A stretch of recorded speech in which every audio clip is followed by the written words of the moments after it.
Assalamu alaikum class. This is your teacher, lecturer Asif here. I hope you people are in high spirits. A very warm welcome. Today we will be having our fifth lesson on reading skill and we will be learning how to ask and answer short questions.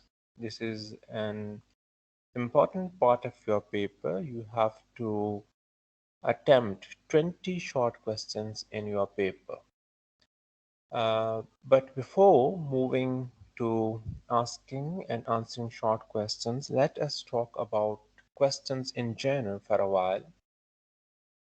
We have two types of question. We have certain questions which require just a simple yes or no answer in their answer.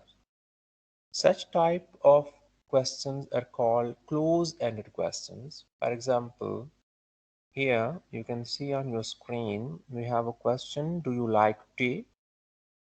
It can simply be answered by a yes or by a no. So this is a close-ended question. Similarly, if we have another question, have you been to England? So once again, it can be answered by a simple no or by a simple yes.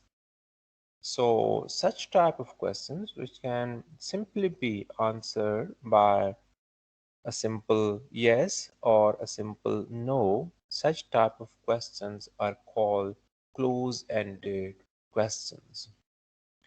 And then we have another type of question where a simple yes or no answer is not enough. Such type of questions require further information in their answer. For example, we have a question here, why do you like tea? So we cannot answer this question by a simple yes or by a simple no. We require further information to answer this question. So this is not a close-ended question, rather this is an open-ended question. The questions which require further information in their answer, which cannot be answered by a simple yes or no answer, such type of questions are called open-ended questions. As we have another one here on the screen, when did he start college? So this cannot be answered by a simple yes or by a simple no. So this is also an open-ended questions. Okay, let's move further. As we know already that in English, all sentences follow a certain fixed pattern. This is the same rule for all languages. In all languages, sentences follow a certain fixed pattern. The same is the case with English. We have sentences which follow a fixed pattern, a fixed structure, and the very basic sentence structure of English language is subject plus verb and plus object. As we have a sentence here, we are reading books. We is the subject, are is the helping verb, reading is verb, and books is an object. So we see that sentence is following a fixed pattern. Same is the case with questions. Questions also follow a fixed pattern. It is slightly different from the pattern of sentences, but questions do follow a fixed pattern. We have a statement, we have a positive sentence here on the very first line of this slide. We are reading books. If we want to convert this statement, this positive sentence, into a question, we will have to exchange the positions of subject and helping verb. In a sentence, the sentence begins with subject, but a question begins with a helping verb. We are talking about closed-end question. Now here we are learning how can we structure close-ended questions. The close-ended questions begin with a helping verb. As you can see here, are we reading books? Are is a helping verb. We is subject. Reading is verb. Books is an object. So the structure of a close-ended question is helping verb plus subject plus verb and plus object. We have a few other examples here. Will you play tennis? Will is helping verb. You is subject. Play is verb. Tennis is object. Do they eat vegetables? Did he miss exam? So these are the close-ended questions, and all these questions are following a fixed pattern. In the beginning, we have helping verbs, and then we have subject, and then we have verb, and then we have the objects. So this is the pattern which a close-ended question follow. Helping verb plus subject plus main verb plus object. Technically, helping verb is also called auxiliary verb or simply auxiliary. Now we will be learning the structure of open-ended questions. First, see once again here we have a close-ended question. Are we reading books? This is a close-ended question. It can simply be answered by a yes or no. Are we reading books? Yes. Or we can answer it as no. So, are we reading books is a close-ended question. We can simply answer it by a yes or by a no. Two, we can convert this close-ended question into an open-ended question by adding a question word in the beginning. We have a few question words here: who, what, where, when, how, why. Our question phrases, even how long, how often. So if we place these question words or question phrases in the beginning, this close-ended question will be converted into an open-ended question. For example, why are we reading books? Now, this is an open-ended question. It cannot be answered by a simple yes or no answer. How are we reading books? Where are we reading books? We are simply adding question words or question phrases in the beginning of a close-ended question, and it then becomes an open-ended question. How often do we read books? How long have we been reading books? All of these questions are now open-ended questions because these cannot be answered by a simple yes or no answer. And the structure of an open-ended question is that we have a question word in the beginning, and then we have the helping verb, then we have subject, then we have object, after the subject we have verb, and then after verb we have objects. So why are we reading books? Why is the question word. are is the helping verb, we is the subject, reading is the verb, and books is the object.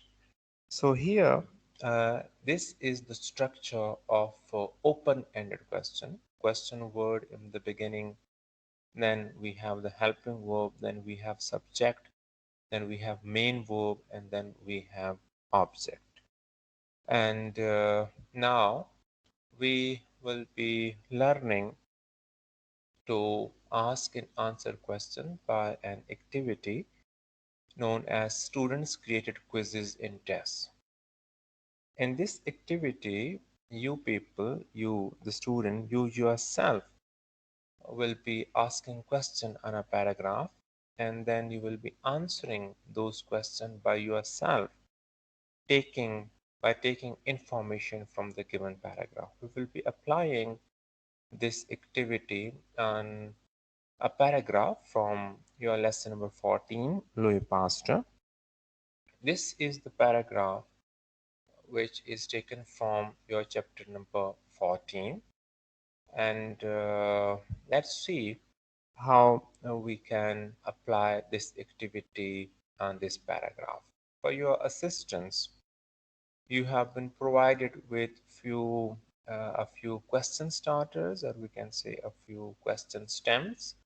For example, was Pasteur, where was, when was, did Pasteur's father, who won? These are a few question starters or question stems which you people have been provided, and you people will be using these question stems in asking questions. Let's move to the slide. We First we will be read its first sentence. Pasteur was born in quite humble circumstances at Dole in the Jura district of France in 1822. We will be focusing our attention on this first sentence, and we will be asking question on this first sentence of this paragraph. Once again, let's read it again. Pasteur was born in quite humble circumstances at Dole in the Jura district of France in 1822. So we can ask two questions from here. Where was Pasteur born? And as far as the pattern is concerned, we are following the pattern of open-ended question. Where is the question word, was is the helping verb, Pasteur is subject, and born is verb. Where was Pasteur born? So this is an open-ended question, and from this para we can answer it that he was born in France. In the very first sentence, we are clearly informed that he was born in France. We can have another open-ended question on this first sentence. When was Pasteur born? We are again informed here that he was born in 1822. We have been clearly informed in the first sentence that he was born in 1822. So this open-ended question, when was Pasteur born, it can be easily answered by taking information from the given para. He was born in 1822. Let's take another sentence from the same paragraph. His father, as a young man, had been one of Napoleon's conscripts and had won the Cross of the Legion of Honor on the field of battle for valor and fidelity. This is another sentence, and let's see what kind of a question can we ask on it. We can ask this question that why was Pasteur's father awarded with the Legion of Honor? Why is the question word, was is helping verb, Pasteur's father is the subject, awarded is the verb, and we can see that we are following the pattern of open-ended question. The question begins with a question word, then it is followed by helping verb, and then helping verb is followed by subject, and then subject is followed by verb. So this is an open-ended question. Why was pastor's father awarded with the Legion of Honor? And in this sentence, towards the end of this sentence, we are informed that he was awarded with the Legion of Honor for his valor and fidelity on the battlefield. So here we have the answer. He was awarded the Legion of Honor for his valor and bravery. Let's see, let's apply it. Let's apply this activity on another sentence from the para. He was perhaps even more of a patriot than of a scientist. For example, in 1848, when Europe was politically upheaved, Pastors enrolled himself in the National Guard, and seeing one day in the Palace du Panthéon a sort of altar labeled Autel de la Patrie. This is French. It means altar of the country. Promptly placed on it all his worldly wealth, 150 francs. This is a lengthy sentence. Let's see what kind of a question may be asked on this sentence. So the question is, how did Pasteur show his patriotism in 1848? The question is following the pattern exactly. How is the question word? Did is helping verb. Pasteur is subject. Show is verb. So the question is following the pattern exactly. And we can answer it by referring back to the text, referring back to the para. We have been asked that how did Pasteur show his patriotism? So he showed his patriotism first by enrolling himself in the National Guard army, and then he donated all of his worldly wealth, all of his wealth, that is 150 francs.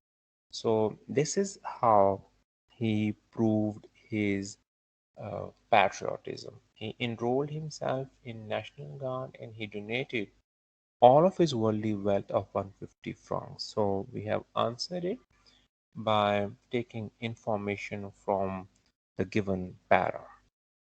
Let's apply this activity on another sentence. Again, in 1870, he was returning from Germany to France and at Strasbourg heard that France was on the verge of war with Germany, whereupon he hurried to Paris and was exceedingly disappointed when the military authority refused to enroll him in the National Guard, on the score that a half-paralyzed man was useless in the army.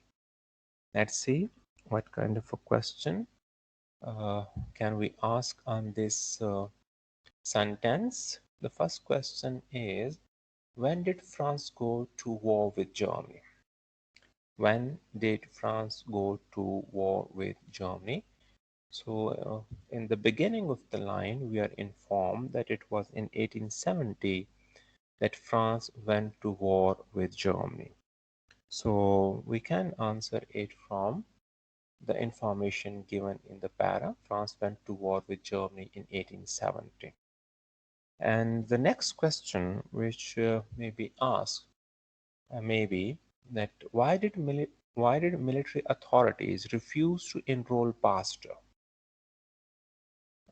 We are informed in the very last part of the sentence that the military authority refused to enroll him because he was paralyzed. Pasteur was paralyzed. So this was the reason that Pasteur could not be enrolled in army in 1870. So the answer may be that they refused because Pasteur was paralyzed. So this is how we can apply this activity of students created quizzes in test.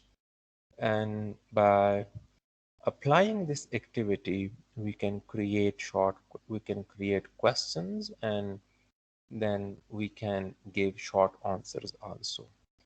So you people have been provided with a practice document. The practice document contains a passage from chapter number 14, Louis Pasteur. By using the activity demonstrated here, you have to first set 5 questions from the given passage, and then you people are supposed to give the answers also. Thank you so very much. See you in the class.